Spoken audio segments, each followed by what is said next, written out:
అధికారులందరూ నిద్రపోతున్నారు. Prevention of corruption act ప్రకారము తను చేయాల్సిన డ్యూటీ చేయకపోతే అది నేరము. మరి యాంటీ కరప్షన్ బ్యూరో వాళ్ళు డైరెక్టర్ ఆఫ్ మైనింగ్ ను ఎందుకు అడగడం లేదు? జిల్లా కలెక్టర్ గారిని ఎందుకు అడగడం లేదు? పొల్యూషన్ కంట్రోల్ బోర్డు మీద ఎందుకు రైడ్ చేయడం లేదు? మీకు కేవలం 2,000 రూపాయలు 3,000 రూపాయలు తీసుకుని ఆ టెండర్లే గుర్తుకొస్తారా? లేకపోతే ఆ క్లర్కులే గుర్తుకొస్తారా? లేకపోతే అవుట్ సోర్సింగ్ ఉద్యోగులే గుర్తుకొస్తారా? ఎంఆర్ఓ ఆఫీసులో పనిచేసే చిరుద్యోగులే గుర్తుకొస్తారా? ఈ ప్రివెన్షన్ ఆఫ్ కరప్షన్ యాక్ట్ ప్రకారము రేవంత్ రెడ్డి కూడా ఒక పబ్లిక్ సర్వెంటే, పొంగులేటి శ్రీనివాసరెడ్డి కూడా ఒక పబ్లిక్ సర్వెంటే. మరి ఆయన ఆఫీస్ మీద ఎందుకు దాడి చేస్తలేరు? ఆయన ఎందుకు నోటీసులు ఇస్తలేరు? ఆయన మీద సుమోటో కేసు ఎందుకు రిజిస్టర్ చేస్తలేరు?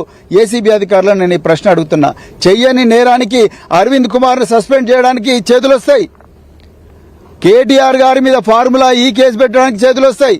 కానీ మరి మీ పట్టపగలే ఇంత gross violation of rules, gross violation of orders జరుగుతున్నా కూడా మీరెవరు మరి ఎందుకు రావడం లేదు?